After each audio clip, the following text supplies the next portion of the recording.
What's up? This is That's Enough.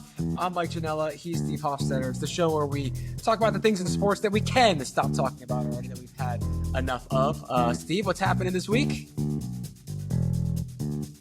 I I want to talk about overconfident, incorrect sports fans. All right, solid. I want to talk about the people who it is everything from, I'm a baseball guy, so we'll start there. It is everything from, you know, a throwaway pitch on an 0-2 count and people getting upset at that. It's like, okay, you just don't know the game.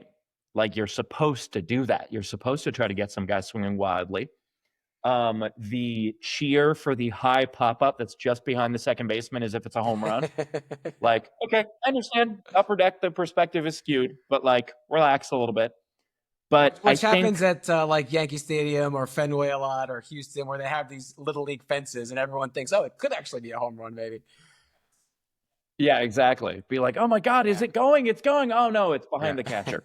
But I think my favorite example of it was I was at a Braves game. This had to be like early 2000s.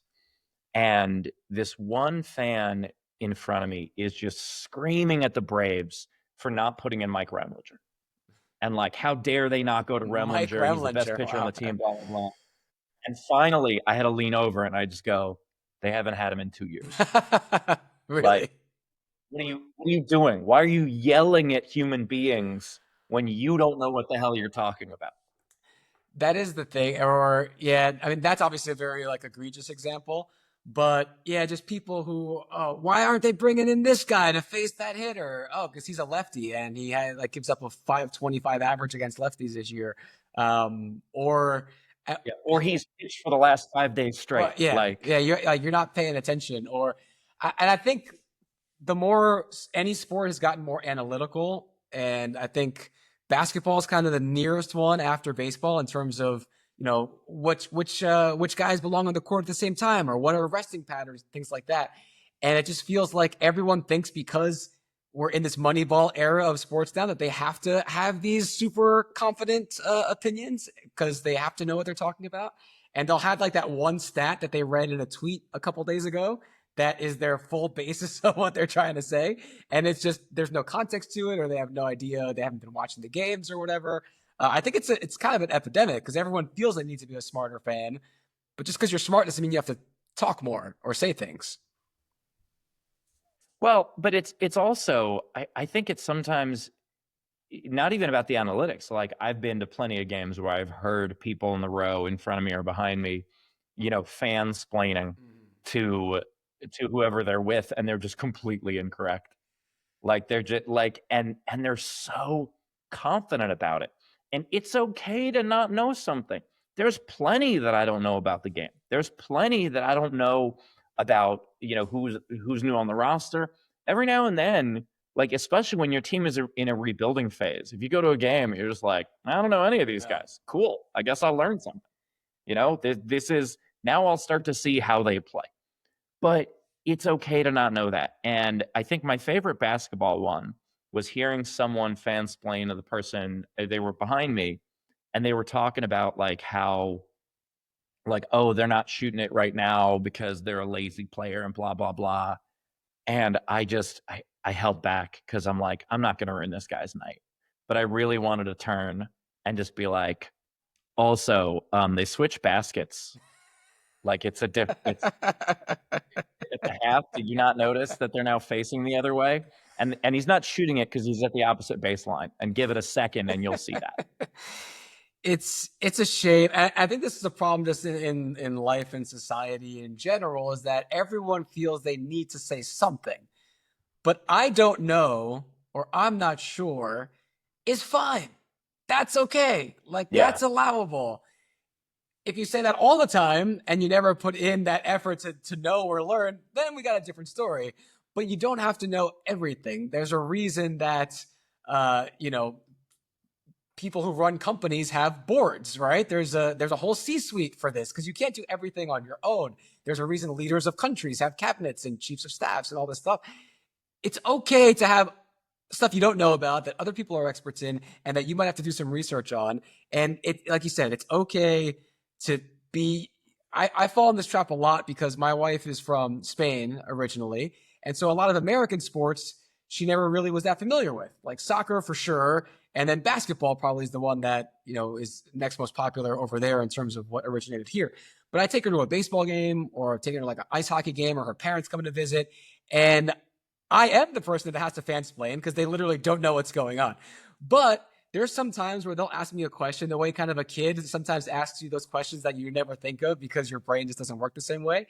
And I'm like, wow, I actually don't know why that is, right? Like why are the foul poles in baseball yellow and not orange or black or white? It's like, you know what? I have no idea. Yeah. As opposed to most people, and probably men, let's be real, would be like, oh, well, because when the sun is shining, like the yellow, like the chromatics or whatever, it's like you can just admit that you don't know. You don't have to be super confident about something that you have no idea what you're talking about. So I Yeah. respect where you're And coming from. as to Mets people, I would like to point out there are orange foul poles. But Right. that said, um, the example that comes to mind for me was I go to spring training every year, and I was there with my wife when they made the pickoff rule change.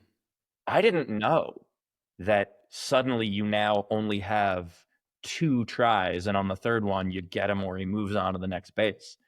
And so when it happened at a game, I was very confused. And she's the one who was like, "Oh, do they only get so many tries picking off?" I was like, "I don't think so. Like I that don't," doesn't sound right. because my whole Yeah. life that wasn't.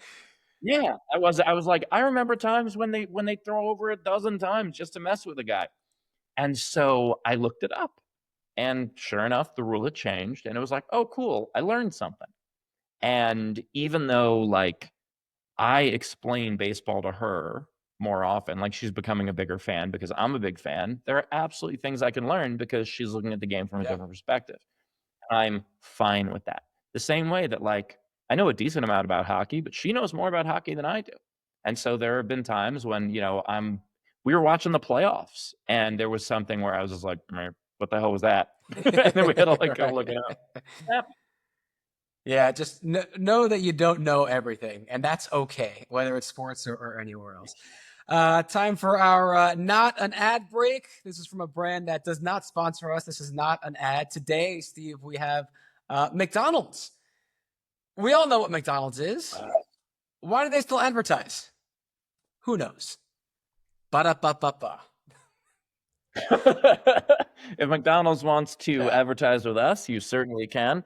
And more so than why does McDonald's still advertise, I would like to know why people give McDonald's Yelp reviews. Also, Wait, that's also a good follow up. what were you expecting? It Ooh, is what it was. wasn't sure what I was going to get here at What? this Golden Arches place. Let me go see what Veronica from Hoboken had to say about her experience. I love it. Exactly. Wasn't an ad, but it could be. Reach out to us at That's Enough Show on social media. All right. My thing I've had enough of this week. I've been sitting on this one for years, and I have some friends of mine who feel the same way. When something happens that's so exciting or so positive, I feel like, Steve, there's a phrase that has become like the go-to reaction to whenever something positive happens to anybody. Do you know what it is or what I'm thinking of? I have a feeling, but let's go. Tell me. You nailed it. Let's go. Well done. So that's the thing I have seen in the last few months, and if I go back years, even so, it can be somebody making a beer pong shot at a frat bar. It could be a kid getting their college acceptance letter. It could be someone winning an immunity challenge on Survivor. It can be when my wife and I announced our pregnancy, one of my cousins responded, every situation, let's go. And I get it for a lot of people. It's like the first guttural thing that comes out. But I feel like it's been kind of fratified. I don't know if this was like a Barstool Sports thing or like Pat McAfee has made it a thing, but I've had enough of let's go as like the only thing we're allowed to say when something positive happens. I feel like it wasn't always this case. And I guess what I want to do to be constructive while we have like 5 minutes left. Number one, are you on the let's go train or are you hearing it too much? And what can we do? What are some suggestions for other things we can say or do to like express our happiness at something besides this 2-word phrase that I feel like has been beaten to death? Well, I mean, this is a tough one. First of all, Mike, this is you getting older. Welcome to Yeah, you're aging. probably not wrong This there. is yeah, this is going these kids Yeah. today. But also it's tough because as a New York sports fan, let's go is such an important part of our vocabulary. Now it's done in the Let's Go Mets, which then became a thing for so many other teams. I think the Mets were the first team to have that as the chant just because it rhymes. And then Let's Go Rangers with the All clapping, right. Let's go Let's Go Rangers. Rangers. And Yeah. then, yeah, is such an iconic part of being a Rangers fan. It's been co-opted by every two-syllable team now. Yeah. But it's such a part of those fandoms, both of which I am part of. And so I want to take it out from there and just look at it as the just let's go kind of thing. I do think it's overused, but so is almost everything. So I am just being a crotchety So old it's man at this point, is what you're saying. you might be being a crotchety old man in this, but as long as people are alternating what their cheers are, I'm okay with it. But if you want to come up with some others, let's go. There's like, you can go like, come on, or just. You didn't even notice that one. Oh yeah, nice one. I'm so on tilt about this that you're just sneaking things in here without me even knowing. But like, just like, yes, yeah, like, oh my god, I can't believe it. You can get profane, right? Like, fuck yeah, or holy shit. Like, there's so many different options. And I guess what you just said is okay, where as long as you're alternating it, I just feel like when everyone is just default, let's go all the time.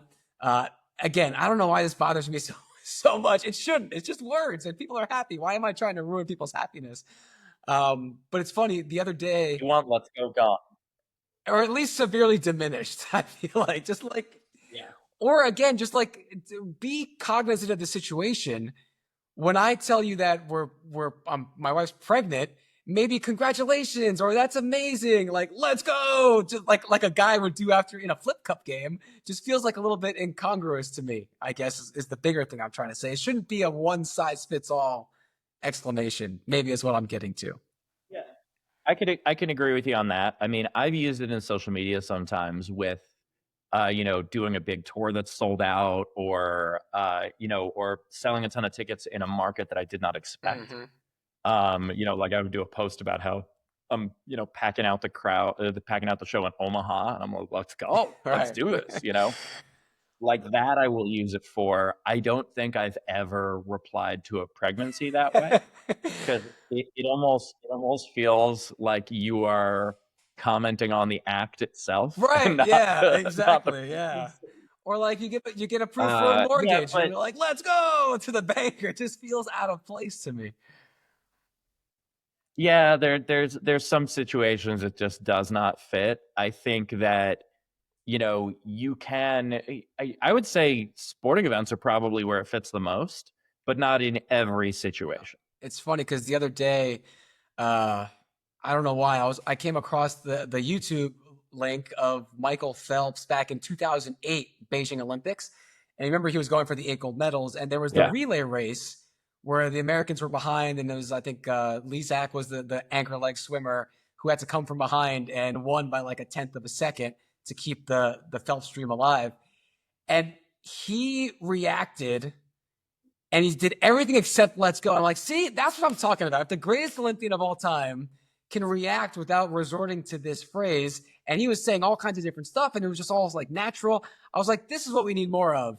And then the very last thing he says, let's go. And I was like, you gotta be kidding me. Like Michael Phelps was saying this already like well, 17 Mike, years ago. in fairness, Phelps was very high at the time, but no comment. like I do think I feel like let's go is more of an offense thing than a defense thing. Like that would, I mean, maybe you stop a team at the 1 yard line or something like that, but it is overused. I don't hate it with the passion of 1,000 suns like you do, but I do find that, yeah, we can be a little more creative in our fandoms. All right. Well, let's go get out of here. See, that's using an actual proper way, like the phrase should be. We're hitting our limits. So thank you for indulging my old man griping here, but you want to keep saying it, keep saying it. I'm not going to stop you. I'm just going to judge you silently behind closed doors. He's Steve. I'm Mike. We are at That's Enough Show on all your socials. And thanks for listening. That's Enough.